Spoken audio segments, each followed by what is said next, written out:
가정의 달을 맞이하여서 창세기의 말씀을 가지고 가정의 문제들을 저희들이 함께 말씀을 나누고 있습니다. 창세기 말씀을 보면 제일 먼저 나오는 게 가인과 아벨 형제에 대한 이야기가 나오고, 그 다음에 나오는 이야기가 이삭과 이스마엘 형제에 대한 이야기, 또 오늘 저희들이 함께 살펴볼 야곱과 에서의 이야기, 그 다음에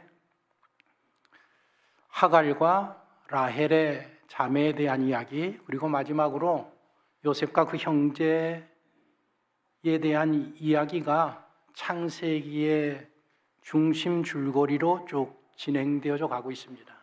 그래서 가정의 달을 맞이해서 형제 자매들 가정 안에서의 일어나는 모든 문제들에 대해서 함께 살펴보면서 저희들이 이 가정의 달을 보내고 있습니다. 오늘은 야곱과 에서의 요 형제 관계에 대한 내용을 함께 살펴보려고 합니다. 대부분의 사람들이 열등감을 가지고 있다고 합니다. 우리가 보기에 아무리 잘난 사람인 것 같아도 그 사람도 열등감이 있는데, 세상에 아무리 잘난 사람들도 자기보다 더 잘난 5명이 있어서 그 5명과 함께 자기를 비교하면서 열등감 속에 살고 있다는 것입니다. 오늘 이야기의 주인공 야곱도 그런 사람입니다. 이 야곱은 모태에서부터 형이 되고 싶었던 사람입니다. 태중에서부터 형처럼 되기 위해서, 형 같은 자리가 부러워서 그 형과 경쟁을 벌이면서 싸운 사람이 야곱입니다. 22절에 보니까 그 아들들이 그의 태 속에서 서로 싸우는지라 그가 이르되 이럴 경우에는 내가 어찌할꼬 하고 가서 여호와께 묻자온대. 어머니 리브가가 임신해서 쌍둥이를 가졌는데 이 아이들이 태중에서 서로 발기질을 하며 싸워도 너무 심하게 싸우는 겁니다. 너무 걱정이 돼서 이 문제로 이 리브가가 하나님 앞에 나가서 이들 태중에 있는 아이들을 놓고 하나님 앞에 기도했다라는 그런 내용입니다. 지지난 주간에 저희 노회의 시차례가 있었습니다. 제가 서기라서 전체를 담당해서 진행을 하고 있는데, 행사 가운데에 진행하는 일정 가운데 우리 교단에서 태권도 선교를 하시는 선교사님을 만나는 일정을 잡아서 저희들이 시간을 잠깐 보냈습니다. 기회가 되면 한번 소개시켜 드릴 텐데, 우리나라 태권도 공인 구단이고 30년 넘게 선교를 하고 계신 선교사님입니다.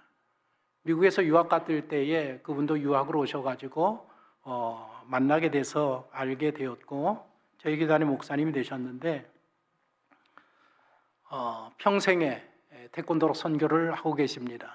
미국에서는 그 인디안 원주민을 대상으로 해서 저기 그랜드 캐년 그 밑에 가서 목숨의 그 위험을 몇 번씩 겪으면서 선교하시다가 한국에 나와서 계속 태권도 선교를 세계를 향해서 하고 계시는 그런 분이십니다.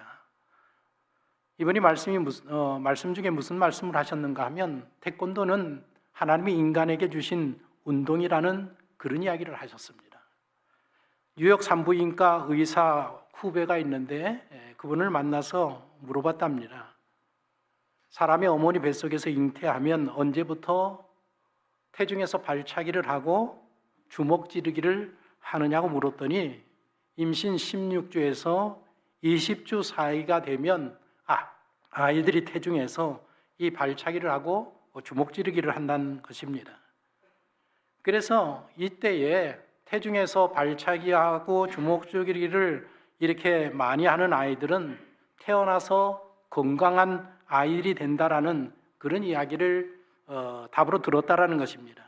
뿐만 아니라 태어난 후에도 자랄 때에 어린아이들이 밤낮을 가리지 아니하고 발로 차고 주먹 찌르기를 하면서 자라난다라는 것입니다.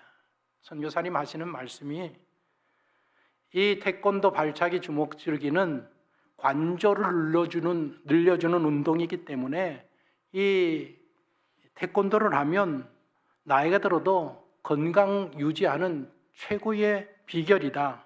모든 게 관절 때문에 문제가 되는데 나이가 들면 그래서 태권도는 하나님이 인간들이 태어날 때 부터 주신 그런 운동이라는 그런 말씀을 하셨습니다.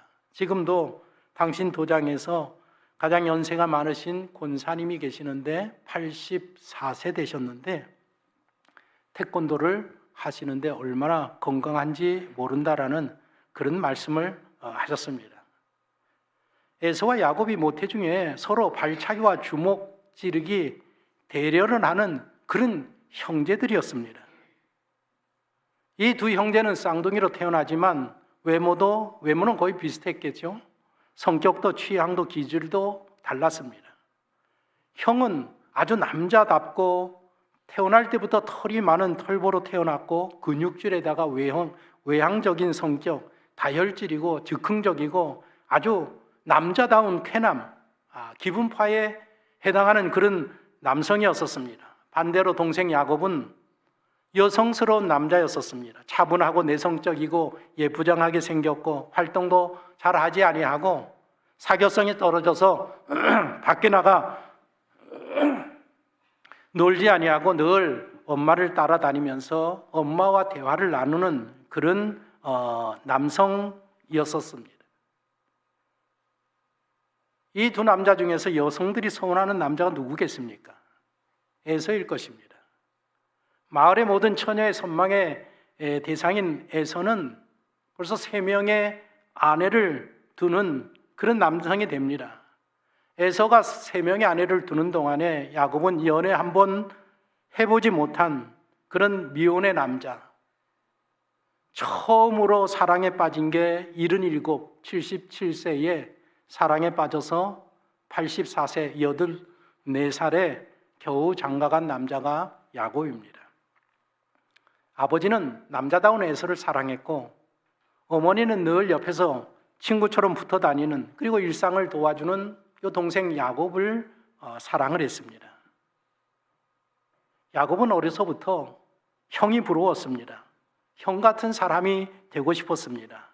형처럼 좀 외형적이고 적극적이고 활동적이고 어디에 나서서 더 부끄러워하지 아니하는 그런 형이 늘 부러웠습니다. 그래서 형을 부러워하던 야곱은 형처럼 되기 위해서 형의 자리를 노리고 형의 것을 탐내고 형의 것을 훔치고 형의 것을 차지하는 그런 동생이 됩니다. 이들 형제를 보십시오. 태중에서부터 서로 싸웁니다. 출생할 때에 이 야곱이 먼저 나오겠다고 형의 발꿈치를 잡고 따라 나왔다고 했습니다. 장성하면서는 늘 형이 부러워서 형같이 되고 싶어서 형의 자리를 탐냈습니다. 어느 날 사냥에 실패하고 허기진 배를 지고 돌아온 형에게 내가 떡을 줄 테니 팥죽을 줄 테니 형의 장자권을 나한테 넘겨라. 그래서 형의 장자권을 차지합니다. 77살이 되어서는 형처럼 변장하고 앞을 보지 못하는 아버지께 나가서 아버지를 속이고 형이 받아야 될 축복을 자기가 받아내는 그런 동생이었습니다. 아버지 이삭은 앞을 보지 못하기 때문에 변장한 야곱의 몸을 만져보고 그리고 그의 음성을 들어보고 그의 냄새를 맡아보지만 에서인가 의심스러웠습니다. 그래서 내가 에서가 확실하냐고 3번이나 묻습니다. 야곱은 자신이 에서라고 속이고 결국에는 형이 받을 축복을 다 가로채고 맙니다. 아버지를 속이고 형이 받아야 할 복을 받아내는데 그 복이 무엇인가 하면 오늘 본문에 보면 이런 복이 없었습니다. 하늘의 이슬과 땅의 기름지가 풍성한 곡식과 포도주를 갖는 복입니다. 재물의 축복을 가로챕니다. 만민이 섬기고 열국이 굴복할 에서가 가져야 될 권력 권세의 축복도 빼앗아 갑니다.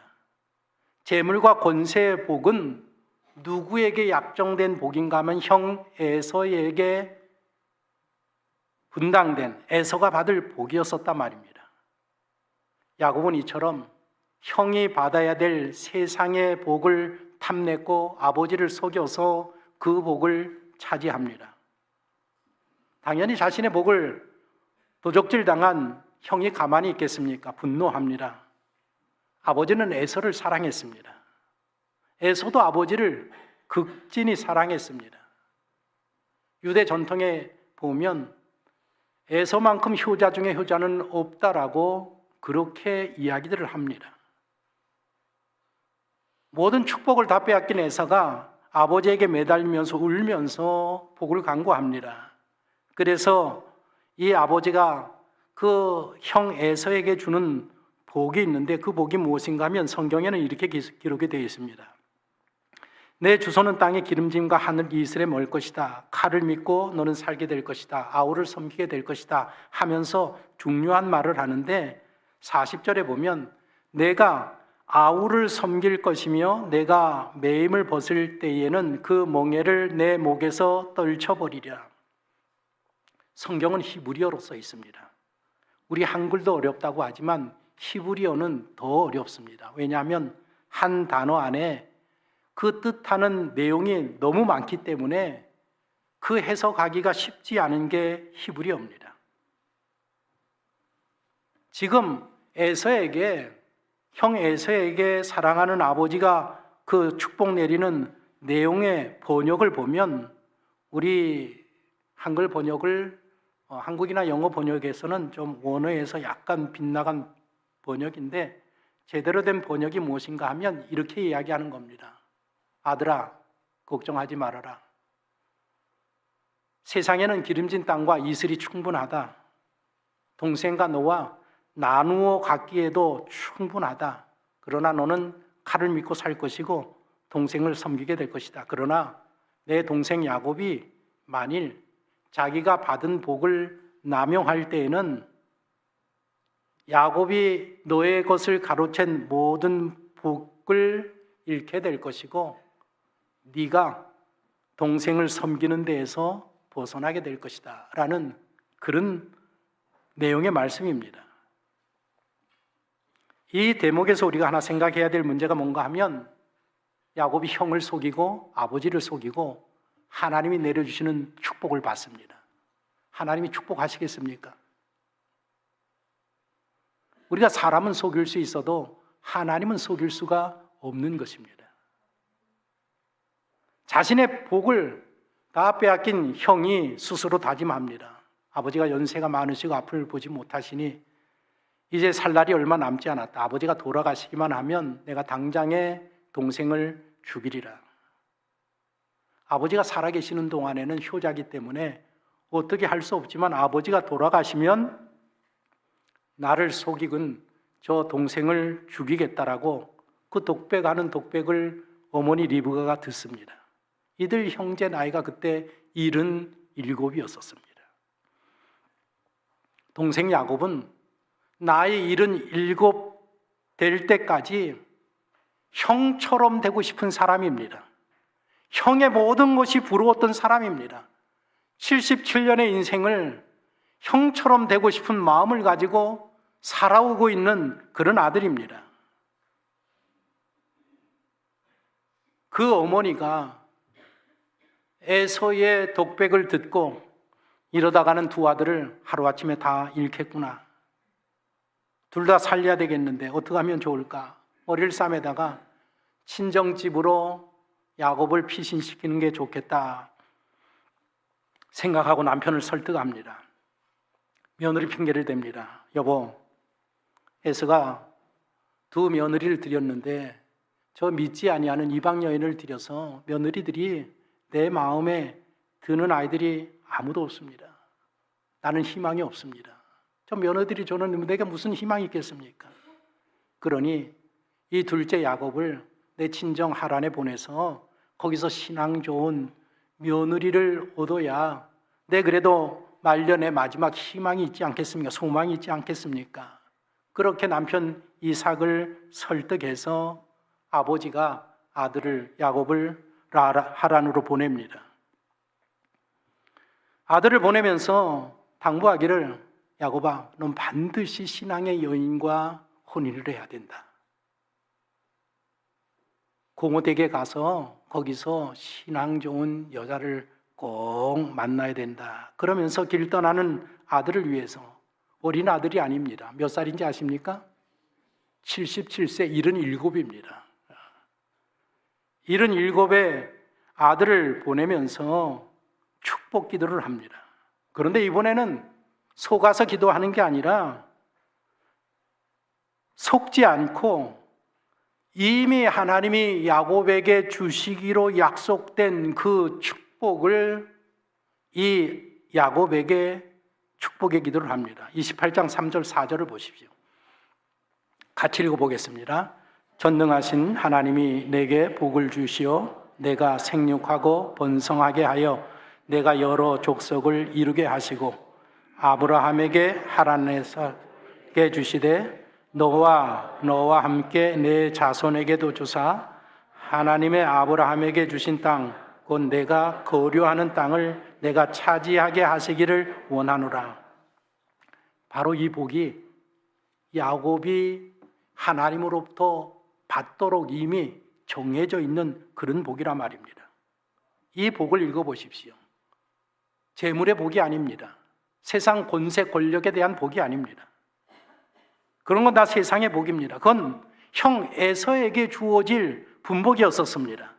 야곱에게 주어지는 복은 자손이 많아지는 거, 이 약속의 땅을 이어받는 거, 그러니까 아브라함에게 주신 할아버지에게 약속한 그 언약의 복, 아버지에게 물려준 그 언약의 복, 그리고 아버지에게서부터 물려받을 그 이 언약의 복이 바로 야곱의 복이란 말입니다.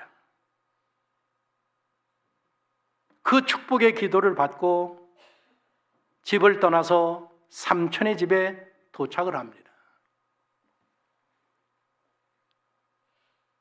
노총각인 이 야곱이 그 삼촌 집 근처에 와갖고 들에서 누구를 만나는가 하면 고모의 딸 라헬을 만나게 됩니다. 라헬을 보는 순간에 첫눈에 반합니다. 시간이 없어서 자세히 이야기하지 못하는데 첫눈에 반합니다. 내성적인 이런 성격입니다. 그런데 첫눈에 반하니까 나서서 그 우물에 큰 돌을 직접 자기가 다 옮기고 그리고 라헬이 끌고 온 양을 다 일일이 물을 다 먹이는 이런 일을 왜 하는가 하면 첫눈에 벌써 라헬에게 반했단 말입니다. 사랑에 빠지고 말았습니다. 한 달 동안 삼촌을 위해서 일하니까 삼촌이 너무 미안하다 말입니다. 아무리 조카라고 해도 그냥 일을 시킬 수 없으니까 야, 계약을 맺자. 내가 너에게 어떻게 해주면 보수를 어떻게 해주면 좋겠느냐. 야곱이 당장에 삼촌의 딸, 작은 딸 라헬을 저에게 주십시오. 라헬과 결혼하고 싶습니다. 그래, 좋다. 그러면 7년 일하면 내가 라헬을 아내로 주겠다. 약속을 받고 얼마나 사랑했는데 7년 동안 일하면서 무보수로 일하면서 7년을 7일같이 여기고 일했다라고 그렇게 이야기하고 있습니다.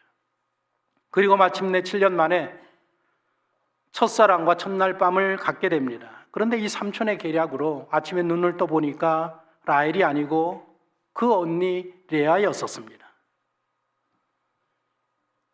일이 이렇게 잘못되어져 가서 야곱은 생각하지 아니하게 레아와 결혼을 하고 그의 동생 자매와 라헬과도 결혼을 하고 자매들의 경쟁에 의해서 실바와 비라라는 몸종까지 아내를 4명이나 두게 되었다는 것입니다.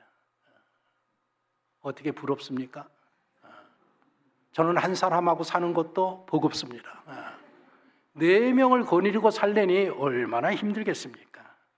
그 4명 사이에 13명의 자녀를 두게 됩니다. 형 아버지를 속인 것처럼 똑같이 인생을 살면서 자기의 외삼촌에게 그대로 당하고 있다는 것입니다. 가정은 꾸몄지만 삼촌의 집에서 노예 아닌 노예로 20년을 살게 됩니다. 견디다 못한 이 야곱은 하갈처럼 몰래 가족들을 잃고 야반도주합니다. 외삼촌은 야반도주하는 야곱을 잡아 죽이고 그의 재물을 다 차지하겠다고 추격을 합니다. 하나님이 간섭하지 않았으면 아마 야곱은 죽었을 것입니다. 그런데 그날 밤에 하나님이 나타나서 야곱에게 손대지 마라. 어떤 말도 하지 말아라. 내가 선택한 아들이다. 그래서 하나님의 개입하심으로 야곱이 삼촌에게서 벗어나서 목숨을 건지고 이제 자녀들과 거기서 모은 재산을 이끌고 요단강을 건너서 가나안으로 들어옵니다. 삼촌의 그 손에서는 벗어났는데 이제 가나안에 들어오니까 누가 기다리는가 하면 20년 전에 자기를 죽이겠다고 벼르던 형 에서가 또 기다리고 있는 겁니다. 77의 집을 떠나서 20년을 보냈고 97세가 되어서 97이 되어서 집으로 돌아오는 길인데 20년 만에 어머니를 뵙고 아버지를 뵙고 형을 만나는 그런 자리인데 20년 전에 나를 죽이겠다라는 그 형이 또 버티고 기다리고 있단 말입니다. 그래서 야곱은 머리를 씁니다. 형이 거주하고 있는 세일 땅에 종들을 보냅니다. 안부를 전합니다. 당신의 동생 야곱이 20년 만에 결혼해서 4명의 아내를 두고 이렇게 12명의 자녀들을 두고 자녀들과 함께 많은 재산을 증식해서 지금 집으로 돌아오고 있는 길입니다. 형의 눈치를 살펴봅니다. 그 소식을 들은 형이 400명을 이끌고 야곱이 있는 곳으로 달려옵니다. 그 소식을 들은 야곱이 생각합니다. 형이 나를 마침내 죽이러 오는구나. 야곱은 그 밤에 하나님 앞에 간절하게 기도합니다. 형의 손에서 나를 건져주십시오. 하나님 나에게 언약하지 않았습니까? 아버지가 나에게 축복 기도를 하지 않았습니까? 내 자손들과 가나안 땅을 나에게 주신다고 약속하지 않았습니까? 하나님, 형의 손에서 나를 살려주십시오라고 간절하게 기도를 합니다. 그리고 나서 다음날 아침 형의 마음을 돌이키기 위해서 선물을 많이 준비합니다. 자신이 가지고 있는 가축에 580마리나 되는 그 많은 가축들을 선별해서 선물로 형에게 보냅니다. 그리고 뒤따라서 아내들과 자녀들을 보냅니다. 그리고 야곱은 뒤에 남아서 불안한 내일을 생각하면서 이 야복강 나루에서 혼자 남아 쓸쓸하게 생각에 잠겨 있습니다. 그날 저녁에 어떤 사람이 갑자기 나타나서 태권도 겨루기 대련을 하게 됩니다.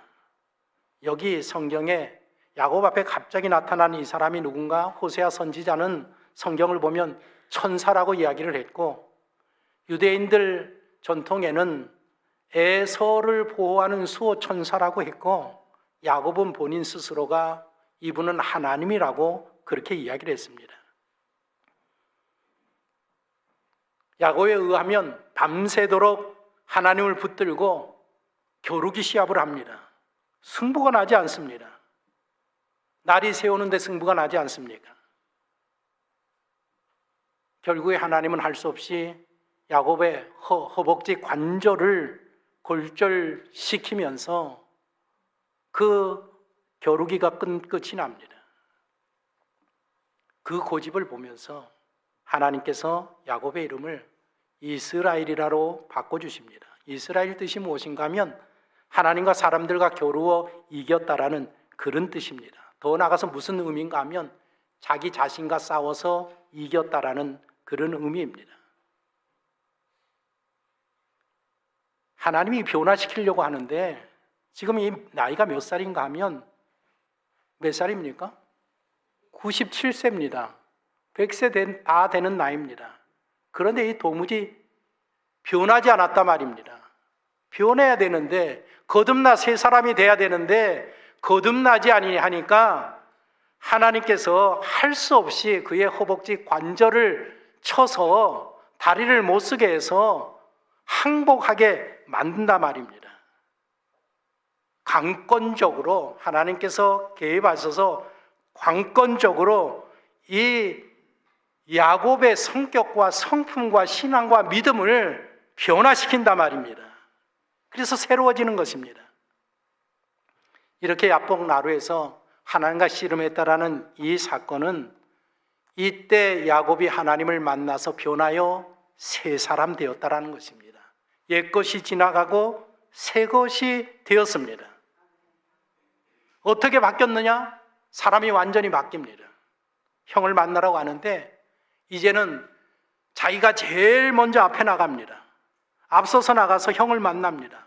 형을 맞이하는데 성경을 읽어보니까 어떻게 만나는가 하면 형이 저 앞에서 오면 가다가 한 번 땅에 엎드려서 절을 하고 일어나서 가다가 또 한 번 엎드려서 절하고 7번을 절하면서 형을 만나러 갑니다. 야곱은 이기려고 하는 사람이지 절하는 사람이 아닙니다. 이 사람이. 그렇게 절하고 나니까 그 뒤에 아내들과 자녀들이 똑같이 7번씩 형에서에게 절하면서 큰아버지에게 절하면서 그렇게 갑니다. 그리고 580마리의 가축들을 선물합니다. 형이 나는 충분하다. 그냥 나는 필요 없으니 네가 다 가져라. 네가 다 써라. 형님 받아주십시오. 형을 설득하면서 선물을 합니다. 그러면서 무슨 말을 하는가 하면 이렇게 이야기합니다. 따라서 한번 해보시겠습니까? 형님의 얼굴을 배운 중 하나님의 얼굴을 배우는 것 같습니다. 형님의 얼굴이 누구의 얼굴 같다고요?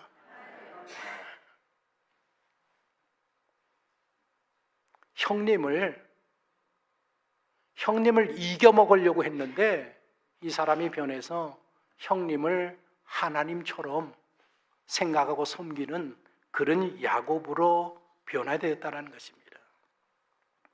형이 어떻게 맞이하느냐?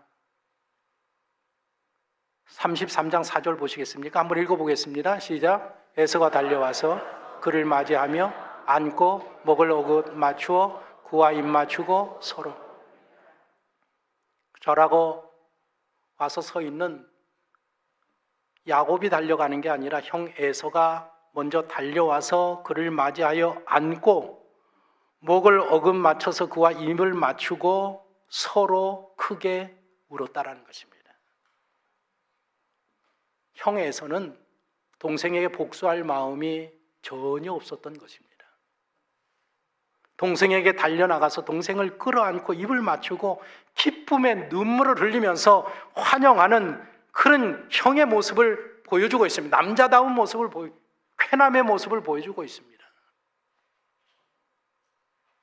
에서는 20년 전에 욱해가지고 한 말을 벌써 다 잊어버리고 동생을 그리워하면서 살았다라는 것입니다.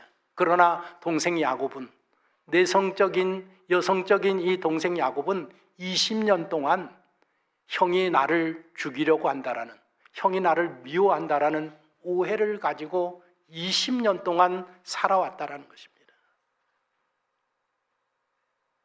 이 형제가 상봉하는 이 장면이 대단히 중요한데, 야곱이 형에게 7번 절하고 580마리의 선물을 하고 그리고 형을 하나님이라고 주라고 부른다라는 것은 이것이 무엇인가 하면 모든 것들을 다 내려놓았다라는 것입니다.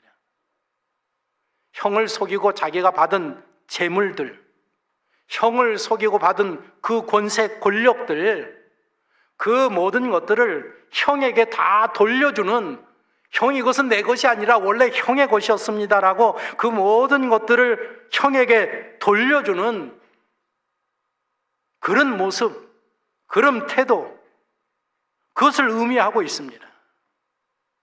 하나님을 만난 야곱이 이렇게 변하여 새 사람 되었다라는 것입니다. 비로소 야복 강가에서 하나님을 만나면서 내가 누구인지, 내가 어떻게 살아야 되는지, 내가 해야 되는 일이 무엇인지 그것을 비로소 97세에 깨달았다라는 것입니다. 그렇게 완전히 변화된 이 야곱이 하나님만 의지하면서 남은 생애 50년을 믿음의 삶을 살아가게 됩니다. 147세에 죽습니다. 죽을 때의 유언을 보면 내가 죽으면 조상들의 묘, 내 아버지가 묻혀 있는, 내 할아버지가 묻혀 있는 그 묘에 나를 장사해라. 그리고 아들들에게 죽기 전에 내가 만난 하나님, 베델에서 만난 내가 하나님, 야복강에서 만난 그 하나님에 대해서 이야기를 하고, 그리고 죽을 때에 12 아들들을 축복하고 죽는데 누구의 이름으로 축복하느냐? 하나님을 만나기 전에는 늘 하나님을 어떻게 불렀는가 하면 우리 아버지가 섬기는 하나님, 우리 할아버지가 믿는 하나님, 이삭의 하나님, 아브라함의 하나님이라고 불렀는데, 야복강에서 이 하나님을 만나고 사람이 변화되면서 그 다음부터는 어떤 신앙으로 변화되었는가? 죽기 전에 12 아들을 축복하는데 아버지의 하나님이 할아버지의 하나님으로 축복하는 게 아니라 나 야곱이 믿는 하나님, 내 하나님의 이름으로 너희들을 축복한다라고 자녀를 그렇게 축복하고 죽는다라는 것입니다. 야곱의 이야기는 우리의 이야기입니다. 누구의 이야기라고요? 우리의 이야기입니다. 우리 모두는 다른 사람이 되고 싶어 합니다. 하나님이 내게 주신 것보다 다른 사람에게 주신 것을 늘 부러워하면서 그 사람의 것을 부러워하고 그 사람의 것들을 빼앗고 그 사람의 것을 차지하고자 하는 그런 마음으로 인생을 살아가고 있는 사람들이라 말입니다. 사람들 보십시오. 오죽하면 다른 사람이 되고 싶으면 얼굴을 다 뜯어 고치겠습니까? 다른 사람으로. 하나님이 주신 내 얼굴이 아니라 저 사람의 얼굴,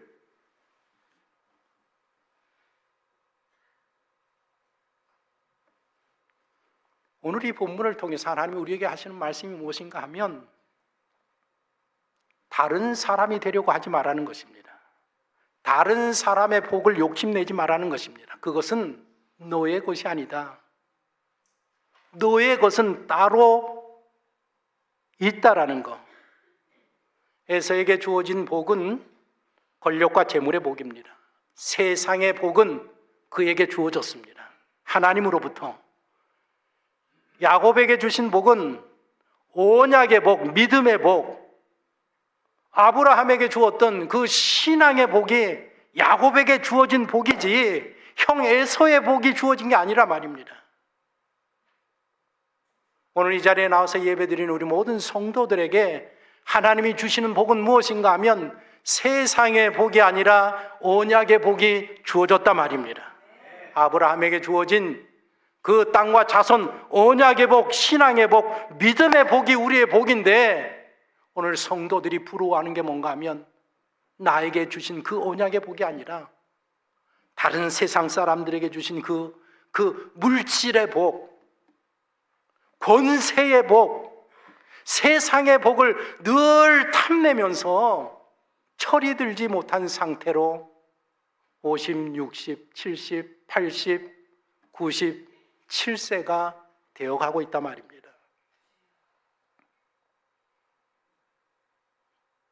다른 사람이 되려고 하지 말고 하나님이 주신 사람이 되어져 가야 하는 것이 우리의 인생입니다.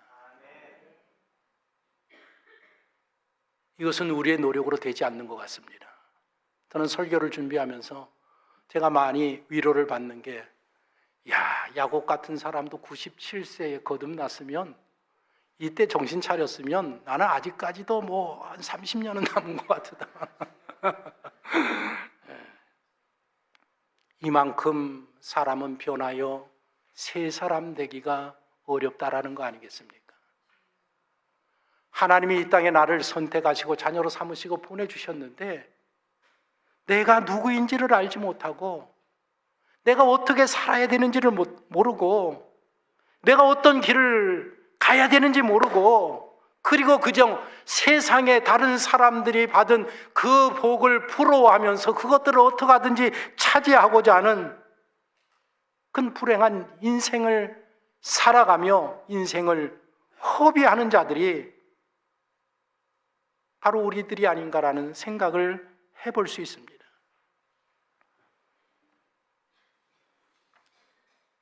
세상 인구가 80억이 넘었습니다.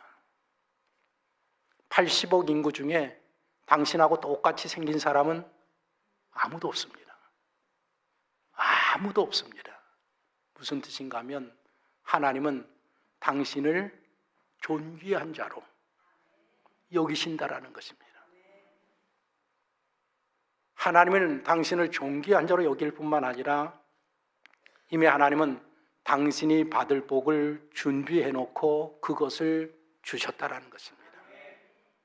내게 주신 것을 귀하게 여기고 다른 사람이 되려고 하지 않고 내 자신이 되어져 가야 되는 사람들이 바로 우리 성도들이라는 것을 명심하고 날마다 주님을 만나고 경험하여서 우리의 마지막 인생에 우리가 누구를 축복하든지 다른 사람이 믿는 하나님이 아니라 내가 믿고 내가 만난 하나님의 이름으로 축복할 수 있는 그런 성도가 되어야 될 줄로 믿습니다.